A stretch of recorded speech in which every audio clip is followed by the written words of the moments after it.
When a sliver of blood-red setting sun in the deep night of ancient Egypt struggled through the towering obelisks of the Temple of Thebes, it slanted across a woman with a lion's head and a human body, her eyes reflecting a profound sense of universal desolation. The air was steeped in the faint scent of pomegranate and the bittersweet aroma of earth parched by the relentless sun.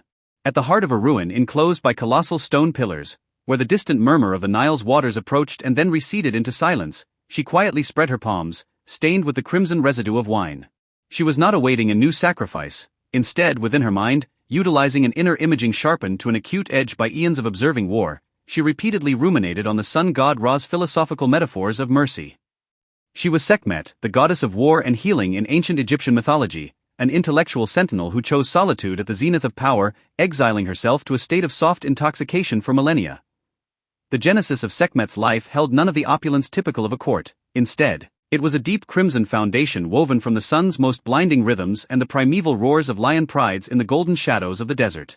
Born with the sacred duty of being the Eye of Ra, she took charge of a microcosm that was ruthlessly cold, governed by survival covenants and the strategic game of nature.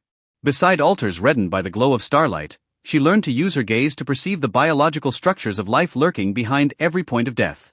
Brilliant and aloof, possessed of an intellectual rigor that drew the attention of her peers, she rejected the intricate underworld judgments of Osiris, turning instead to the embrace of laboratories filled with herbalism and celestial laws, tools with which she measured the vastness of the soul. She understood that survival was not bartered by divine favor, but was a sacred logic that grew naturally from an ultimate respect for natural laws and duty. If her early vigils were the tempering of her will, then the era when she decided to transform her fury into a flame to purge decaying civilizations was the practical crucible that pushed Sekhmet's aesthetics of destruction to its absolute zenith.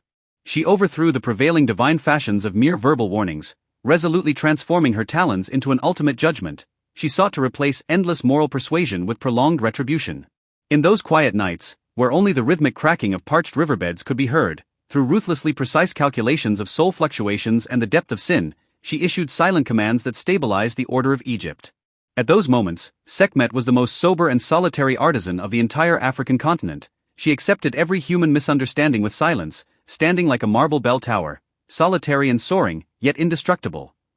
The summit of power in the eyes of the wise is manifested as the penetration of truth. Sekhmet gradually realized that as she was ultimately led astray by 7,000 jars of pomegranate syrup masquerading as blood, the legendary ruse that quelled her rampage, she had obtained not just intoxication, but a nihility that saw through the rise and fall of all things. This transition, returning from destroyer to watcher, was fraught with intellectual struggle, yet it endowed her with a cold, almost translucent peace. She remarked in her diary, "I once believed I was purifying the world. Now I find I am merely searching for a point of convergence within the scarred fissures of memory, where the soul no longer falls." This expansive clarity, born from seeing through the transience of material desires, became her hardest armor in her later years, allowing her to maintain a composure like a setting sun sinking into the sea when facing the curtain call of the solar era. Sekhmet's final season was spent in a state of profound solemnity and a silence illuminated by the radiance of a sage. By then, the goddess had become remarkably weightless from tens of millions of years of guarding. Her once heavy golden ceremonial robes now hung loosely upon her slender frame, and the once ferocious lion's head was gradually softening into lines as gentle as a cat's. In her final conscious moments, she requested that time guide her to the window, to listen one last time to the waves of the Nile, a melody belonging to her inner self, with no audience but the void.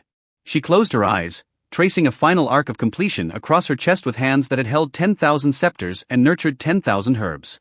Her passing was like a magnificent concerto entering its final decrescendo, marking the official curtain call of the era known as Reason's mourning of classical ideals in a steady resonant echo. Even today, 2,000 years after the myths faded, the name Sekhmet remains the sole sanctuary for many insomniac seekers in the deep of night. What she left behind was not a towering monument of victory, but a spiritual template of self-restraint and the dissolution of anger. She tells us that even if the entire world besieges you with upheaval, even if your era is destined to collapse, the order of your heart is still governed by your perception of reality. In absolute shadow, she maintained absolute sobriety. Amidst absolute temptation, she held on to absolute logic. The capitals of Sargon have fallen, and the islands of Napoleon have sunk, but Sekhmet's serene vigil over silence crosses the boundaries of geography and time, living within every soul that yearns for truth and the unknown. Sekhmet's story thus draws to a slow close amidst the fading whispers of the tides upon the wasteland. She was never an opportunist seeking retribution for fame. She was merely an exceedingly weary soul who yet steadfastly refused to compromise with mediocrity. She teaches us that no matter how trivial your life or how deep your predicament, inner tranquility is your only true and eternal refuge. Just as she did during the coldest winter nights in Egypt, guarding a flickering candle and searching for a fulcrum of existence through the void with her gaze. May Sekhmet's serenity and vastness become the softest feather in your dreams, carrying you to the farthest, most tranquil shore of the soul. Good night, and may sweet dreams be with you.